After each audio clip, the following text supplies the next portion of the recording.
Amen. Amen. Qu'y a-t-il dans ta main? Ah, moi je suis qu'un petit enfant. Je ne peux rien faire. Même si tu es un enfant de 10 ans. Même si tu as 12 ans. Ce que tu as dans ta main, le Seigneur est capable de faire des miracles. Mettez cela, bien aimé. Le soir étant venu, les disciples s'approchèrent de lui et dirent, ce lieu est désert, l'heure est déjà avancée, renvoie la foule afin qu'elle aille dans les villages pour s'acheter des vivres. Nous aimons souvent des solutions faciles. Quand on cherche des enquêteurs, comme je l'ai dit le vendredi, les gens préfèrent Kalemi et ses environs. Qui va accepter d'aller à Moba? Qui va accepter d'aller à Manono? Nous cherchons souvent des solutions faciles. Comme l'heure est avancée, libère seulement ces gens. Parce que nous ne saurons pas les nourrir. Jésus a dit quoi? Jésus leur répondit, ils n'ont pas besoin de s'en aller. Donnez-leur vous-même à manger. Amen. Amen. Plus de 5000 personnes. Ils n'ont rien. Jésus leur dit, donnez-leur à manger. Le trésorier peut regarder dans la caisse.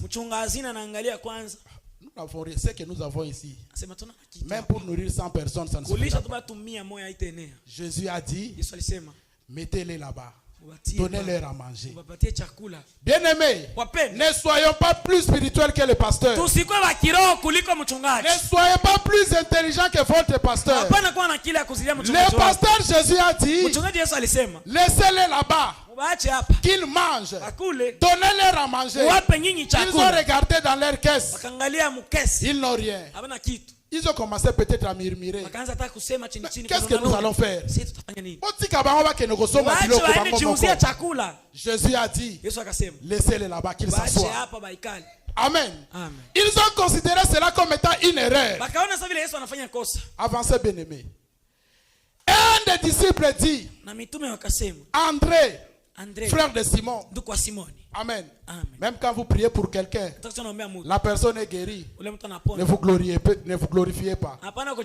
C'est Jésus en vous qui est en train de le faire. Et peut-être, c'est à cause des prières d'André. André n'a fait aucun miracle. Mais André était à genoux pendant que Pierre sortait pour aller prêcher. Et le miracle pouvait se produire grâce aux prières d'André. Ce jour-là, tous les disciples ont marché mais réduit. Ils n'avaient rien. Seul un petit enfant. Et André dit, il y a ici un jeune garçon, peut-être de 7 ans, peut-être de 10 ans. Azulbi lelo nakena nga kukosala pêche. Nakena lac. Azole kawana na SNCC. Amoni bato. Nini yango eza kuna. Les petits enfants sont souvent curieux. Il arrive comme ça. On est en train de prêcher. Quand Jésus est en train de parler à votre cœur, si Jésus vous parle même ce matin, laissez vos pensées de côté. Ne regardez pas ma modeste personne. Écoutez ce que Jésus est en train de vous dire. Cet enfant-là était peut-être en train d'aller à l'école ou en train d'aller à la pêche. Il a dit, mais quand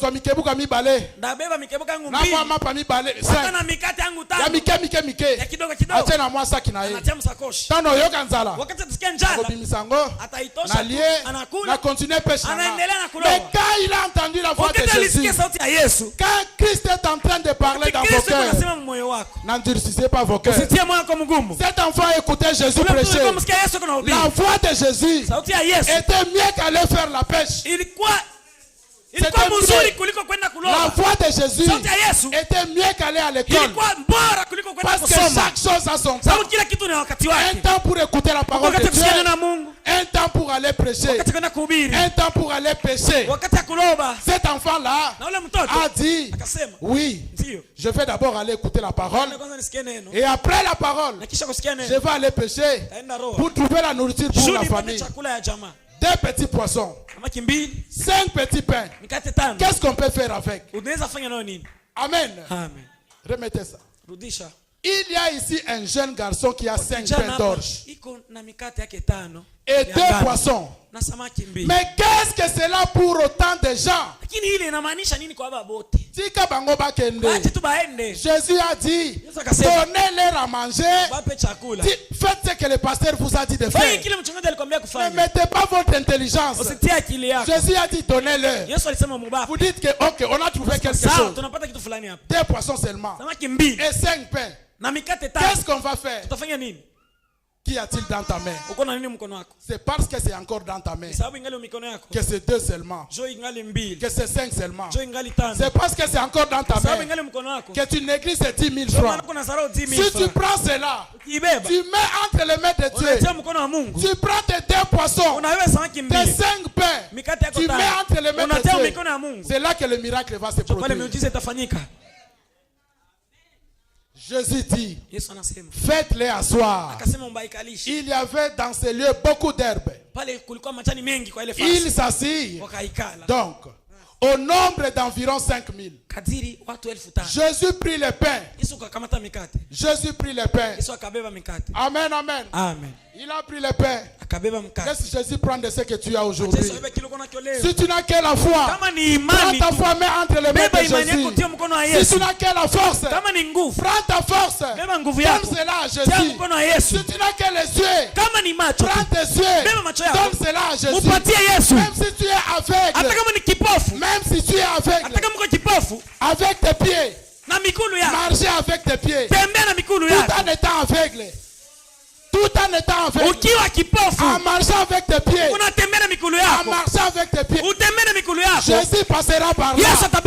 Jésus passera par là. Il va te voir et tu vas recouvrer la vie. Amen. Amen. Qu'est-ce que tu as dans tes mains? Donnez cela à Jésus. Jésus prit le pain. Il les rendit grâce et les distribua à ceux qui étaient assis. Il leur donna des mêmes poissons autant qu'ils en voulurent.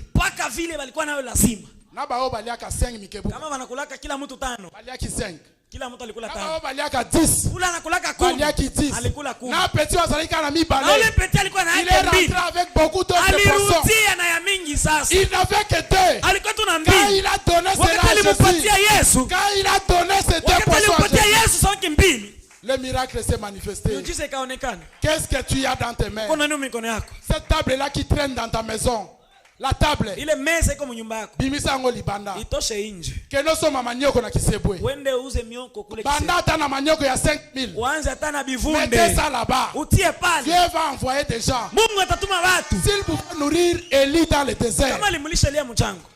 Comment il ne va pas t'envoyer les clients? Yom doza na kati ya batu. Bateja na yeko kati ya batu. Comment comprendre? Nous achetons même les kirtans. Ça vient de la Chine. Na kirtan iko natoka Chine. Les babouches viennent de la Chine. Mapapa inatoka Uchina. Les habits viennent de la Chine. Mavazi inatoka Uchina. Les lunettes viennent de la Chine. Malinete inatoka Chine. Etikali kabatini la biso basi. Kuna wakiatu watutumia na babibi. Ya moins cher. Ya bei chini. Nous refusons de travailler. Uko nakataka kutumika. Dieu nous a créé différemment des Chinois. Mungu alitumba tofauti na bashuna. Ils prennent la même terre. Ils font des tasses. Ils font des assiettes. Et ceux qui mwana pasoli yango. Kikokoto. O pasoli fer amwinda. O pasoli sani. Et sali mabele. Il y a quelqu'un qui a réfléchi. Et il a fait de la terre. Cette assiette là que l'enfant. Apprends l'enfant à travailler. Amen. Et souvent, nous déformons même les enfants. Nous inculquons la culture du salariat. Le salaire ne fera pas d'un homme riche. Et nous avons un mauvais discours. Va étudier, hein? Fais un effort. Tu puisses trouver un bon travail pour aider la famille. Amen. Ça paraît comme un bon conseil. Et l'enfant, tous les efforts qu'il va faire, c'est pour trouver un travail et aider la famille. Il va se battre. Il va se battre. Il trouve un travail. Il prend un crédit, il achète une maison. Il se marie. Et quand il part, la même petite maison, et sa femme, et ses enfants, et sa famille, et la belle famille, ça crée des problèmes. À cause d'un simple discours que vous avez donné à l'enfant, va étudier, faire des efforts pour trouver un bon travail. Amenons nos enfants à créer. Lisons pour eux Genèse. Dites-les au commencement. Dieu n'est pas allé chercher du travail. Dieu a créé. Et tel que vous êtes là, ce que vous allez apprendre, c'est pour créer. Et l'enfant va commencer à développer des compétences, des attitudes. Et quand ils sont en train de jouer, tu peux comprendre que celui-ci a le talent d'un médecin. Si je l'oriente en économie, il ne fera pas un effort. Un autre enfant, quand vous lui donnez 500 francs, il va l'acheter un bonbon de 100 francs. Le reste, il va aller garder. Mais un autre, il consomme tous les 500 francs. En ce moment-là, vous pouvez comprendre. Celui-ci a plus de sens de responsabilité. S'il a un peu d'argent, il va économiser. Quand vous économisez, c'est alors que vous pouvez créer. C'est alors que vous pouvez commencer un commerce.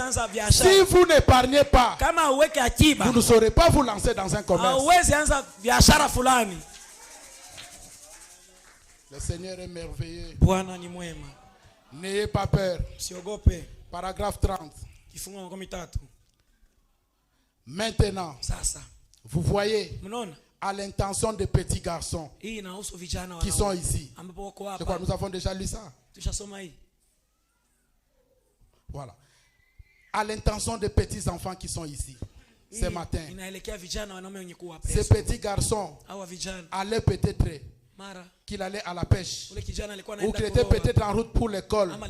Mais quand il a vu cette foule, à l'instar de tout petit garçon, il a couru en spectateur pour voir ce qui se passait.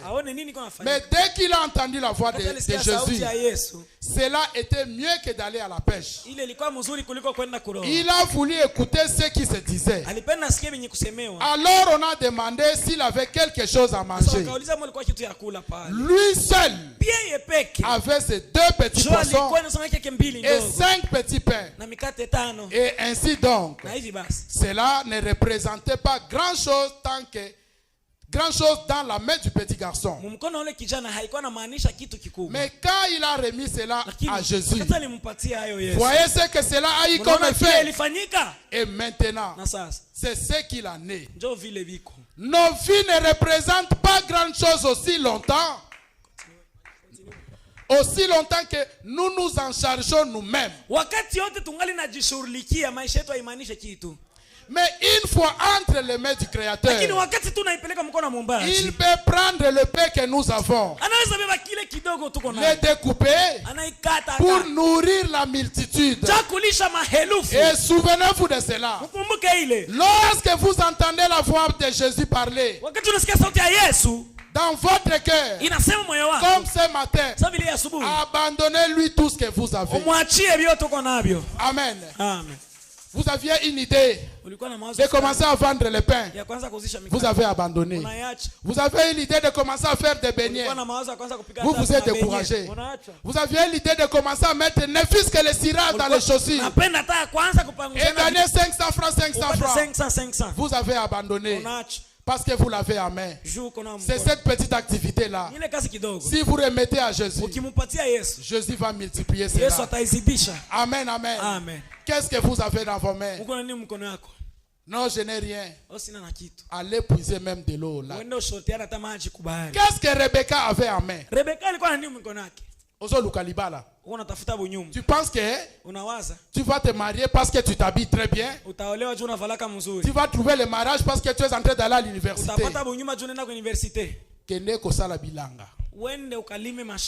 Eliezer azozela yo kuna. Allez puiser de l'eau au lac.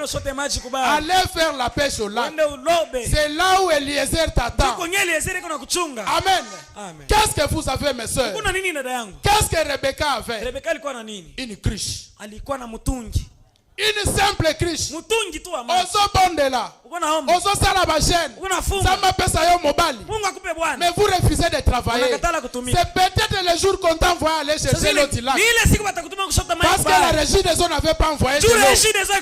Tu te regardes. Moi aller puiser de l'eau là. Avec cette jeep. Avec mes cabellos. Mes amis vont me voir. Qu'est-ce qu'ils vont dire? Moi une belle fille comme ça. Jamais.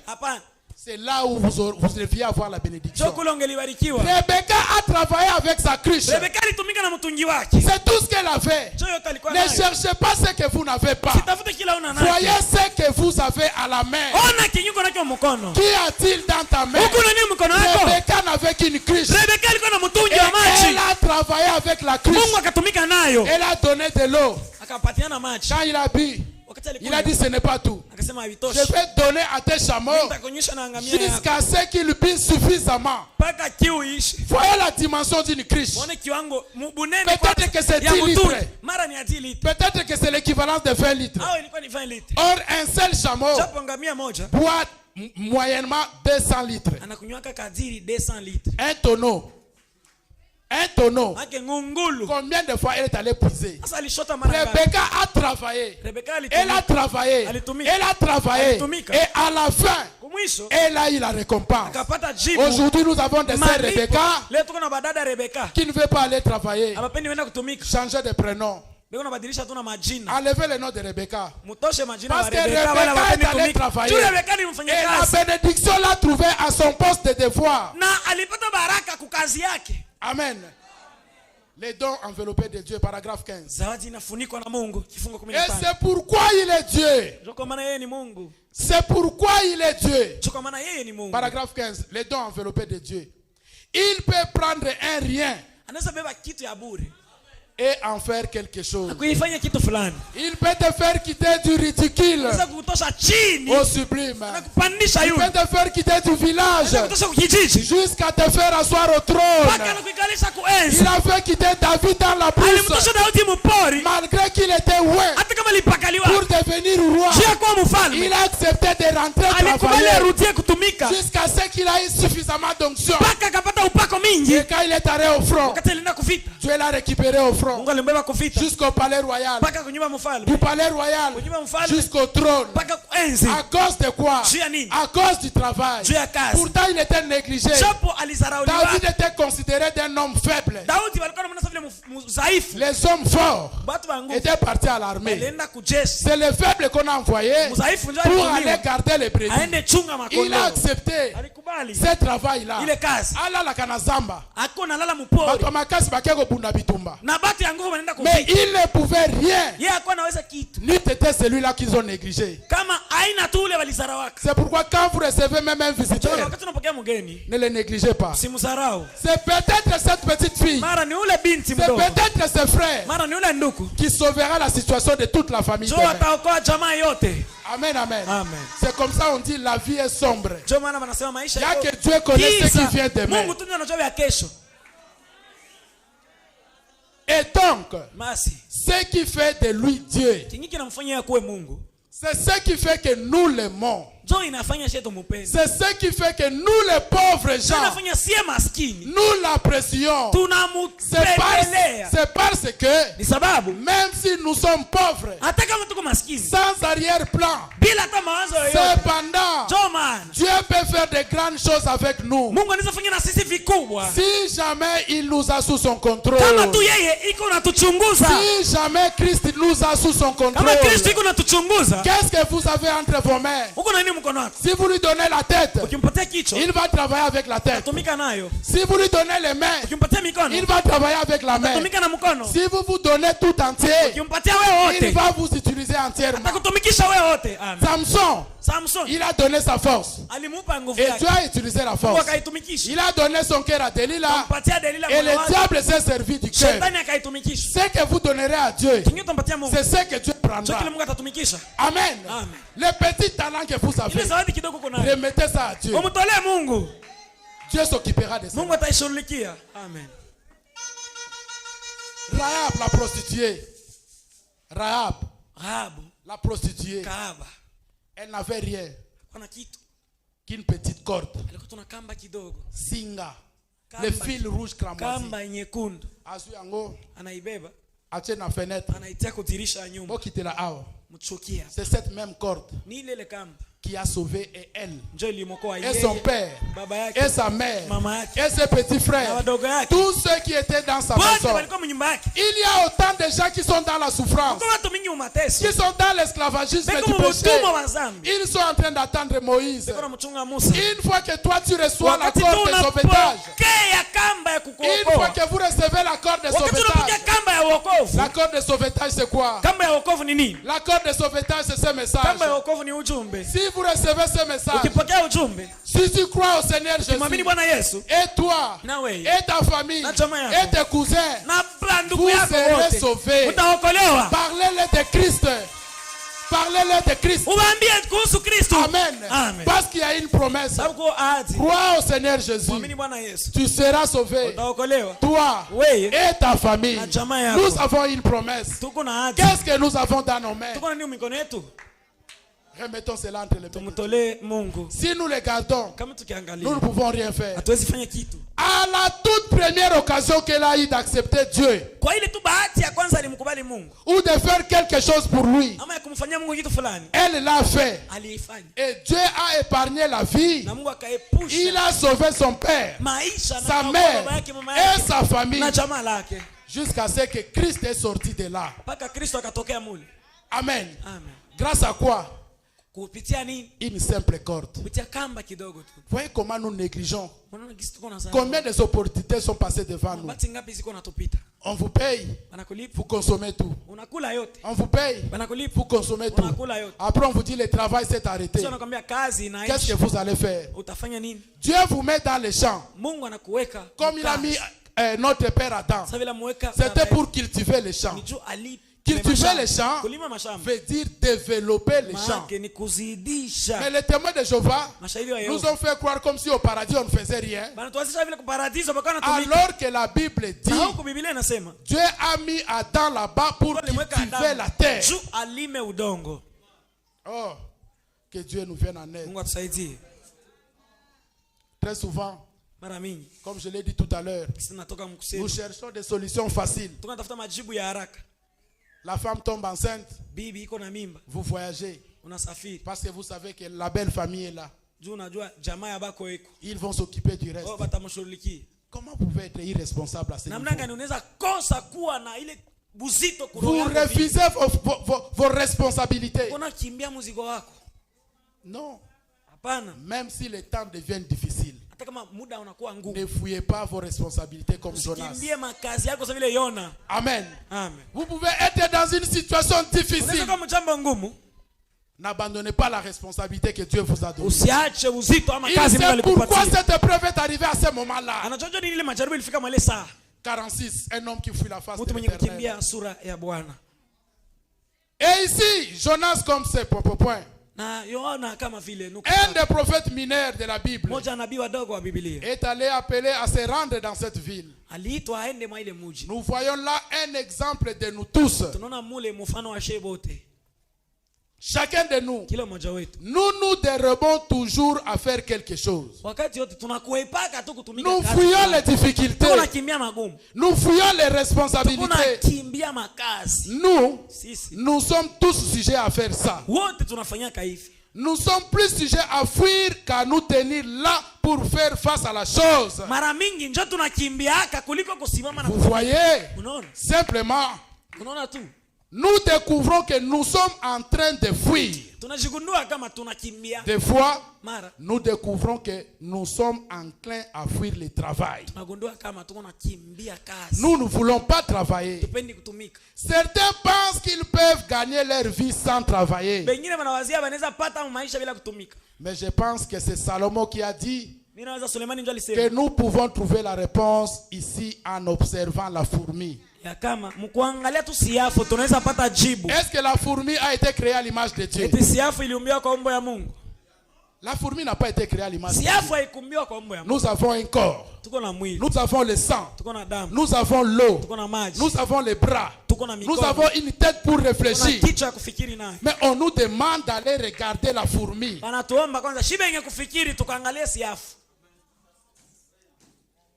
En rentrant à la maison, allez voir dans les coins de la maison. Observez la fourmi. Et si vous trouvez la fourmi à la maison, ça veut dire que vous ne travaillez pas.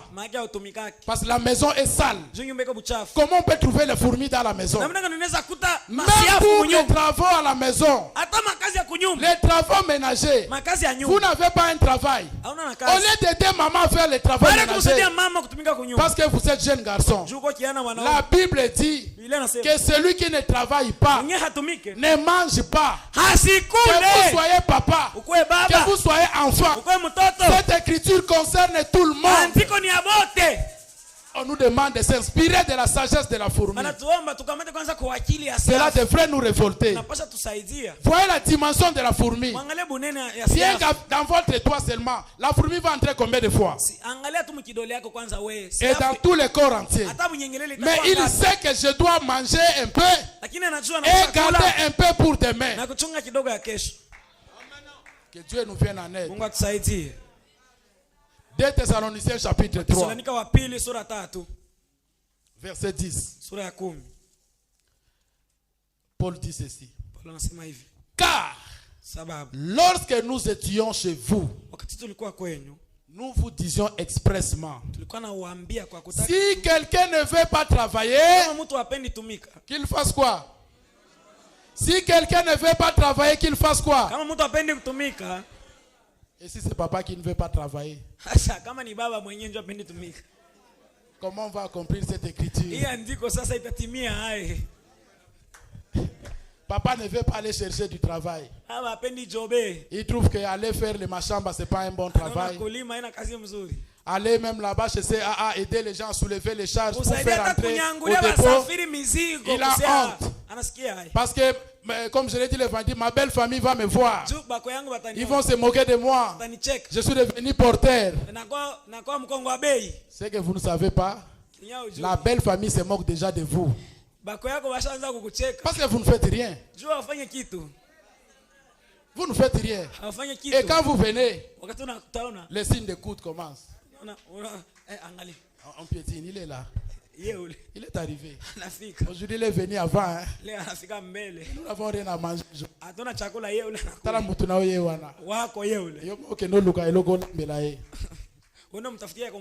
Non, il n'y a rien à la maison. Tu vas rentrer tel que tu es venu. Sors. Va travailler. Un temps pour dormir, un temps pour prier, un temps pour travailler. L'apôtre Paul, qui a écrit le Nouveau Testament, a travaillé de ses mains.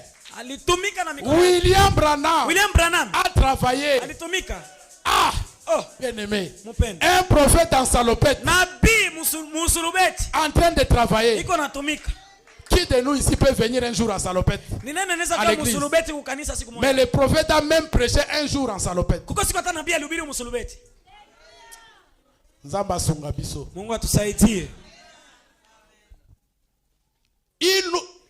Nous apprenons cependant qu'il y en a parmi vous quelques-uns qui vivent dans le désordre